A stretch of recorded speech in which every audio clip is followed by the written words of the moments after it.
बोलिए श्रीमद् भागवत गीता की जय। वृंदावन बिहारी लाल की जय। आप श्रीमद् भागवत गीता के महात्म्य को श्रवण कर रहे हैं।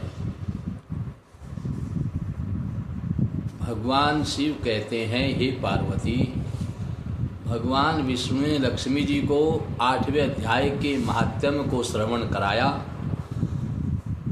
सो मैं आपको श्रवण करा रहा हूँ। हे देवी, आप ध्यान मग्न होकर श्रीमद् भागवत गीता के 8वें अध्याय के महात्म्य को श्रवण करो।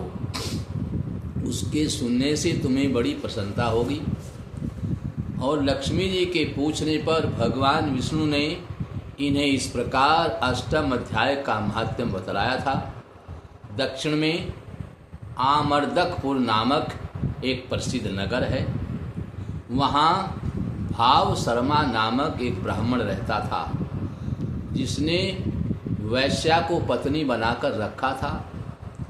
वह मांस खाता, मदिरा पीता, श्रेष्ठ पुरुषों का धन चुराता, पराई स्त्री से व्यभिचार करता और शिकार खेलने में दिलचस्पी रखता था। वह पाप कुकर्मों से भरा हुआ था। वह बड़े भयानक स्वभाव का था और मन में बड़े बड़े हौसले रखता था। बड़े बड़े पाप करने में उसको जरा भी हिचक नहीं होती थी।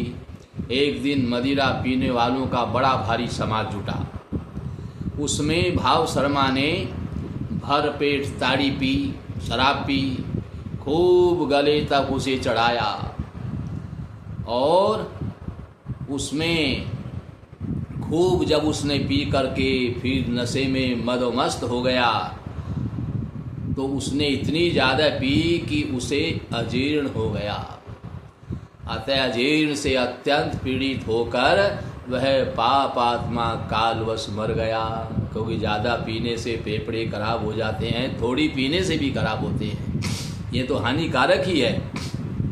वह मर गया और बहुत बड़ा ताड़ का वृक्ष बना। उसकी घनी और ठंडी छाया का आश्रय लेकर ब्रह्म राक्षस भाव को प्राप्त हुए कोई पति पत्नी वहाँ रहा करते थे। उनके पूर्व जन्म की घटना इस प्रकार है। एक कुशीबल नामक ब्राह्मण था, जो वेद वेदांग के तत्वों का ज्ञाता था, संपूर्ण शास्त्रों के अर्थ का विशेषज्ञ और बड़ा भारी सदाचारी था।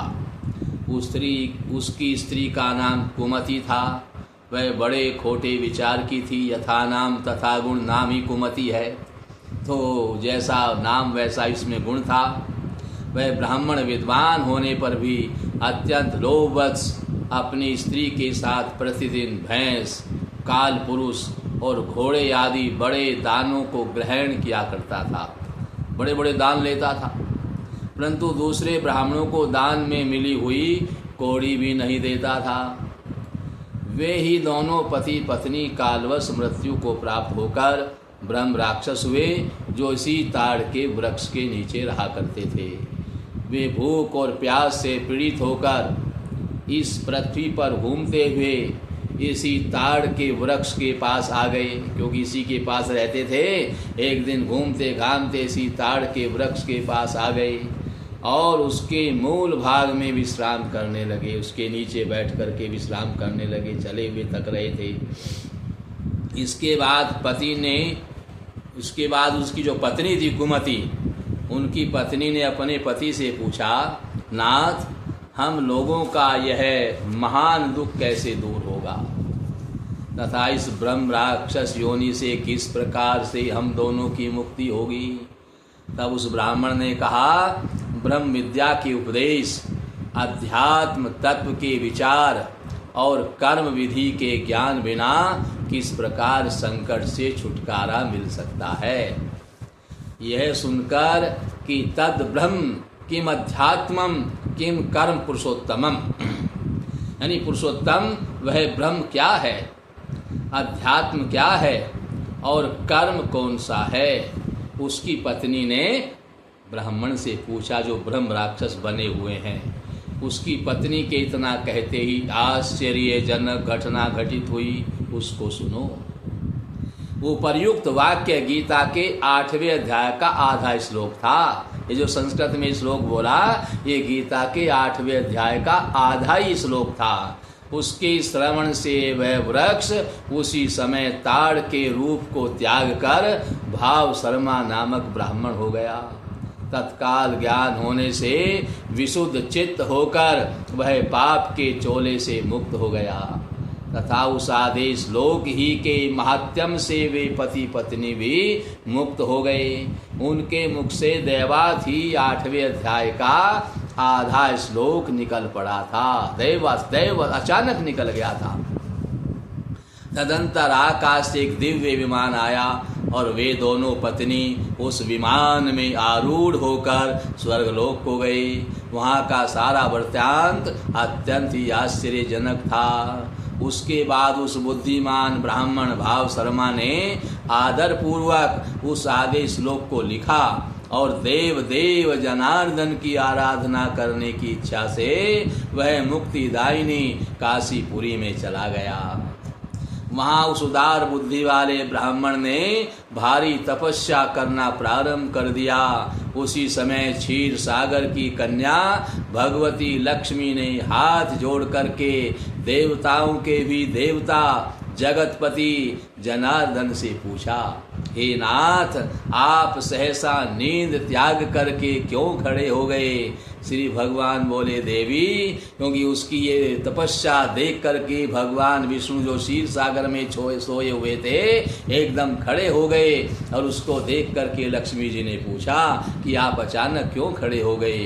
तब श्री भगवान बोले, देवी, काशीपुरी में भागीरथी के तट पर बुद्धिमान ब्राह्मण भाव शर्मा मेरे भक्ति रस से परिपूर्ण होकर अत्यंत कठोर तपस्या कर रहा है। वह अपनी इंद्रियों को वश में करके गीता के 8वें अध्याय के आधे श्लोक का जप करता है। पूरा उसको ज्ञान ही नहीं है। ब्राह्मण से जो सुना वो उतना ही करता है। आधे श्लोक का जप करने से मैं उसकी तपस्या से बहुत संतुष्ट हूँ। बहुत देर से उसकी तपस्या के अनुरूप फल का विचार कर रहा हूँ कि इसको क्या फल देना चाहिए। भगवान विष्णु कहते हैं, हे प्रिय, इस समय वह फल देने को मैं उत्कंठित हूँ, उतावला हो रहा हूँ। पार्वती जी ने पूछा, भगवान श्री हरि सदा प्रसन्न होने पर भी जिसके लिए चिंतित हो उठे थे, उस भगवत भक्त भाव शर्मा ने कौन सा फल प्राप्त किया, उसको क्या वरदान मिला? श्री महादेव जी बोले, देवी, द्विज श्रेष्ठ भाव शर्मा प्रसन्न हुए।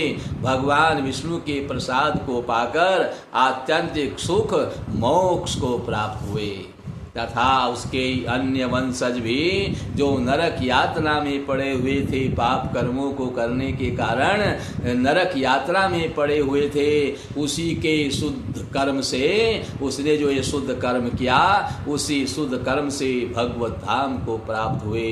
हे पार्वती, ये 8वें अध्याय का महत्व थोड़े में ही तुम्हें बताया गया है। इस पर सदा विचार करना चाहिए। इसके करने वाले को विशेष लाभ मिलता है और भी ज्यादा लाभ मिलता है। इस प्रकार से गीता के 8वें अध्याय का नियमित पाठ करने से महापापी जीव भी मोक्ष को प्राप्त होता है और केवल वही नहीं, उसके सभी वंशज भी मोक्ष को प्राप्त होते हैं। इसलिए अपने और अपने वंशज के मोक्ष की प्राप्ति के लिए 8वें अध्याय के इस महत्व को प्रतिदिन श्रवण करें। श्रवण करने मात्र से भी कल्याण हो जाता है और पाठ करने से परम धाम की प्राप्ति होती है। इसलिए इसको अवश्य करना चाहिए।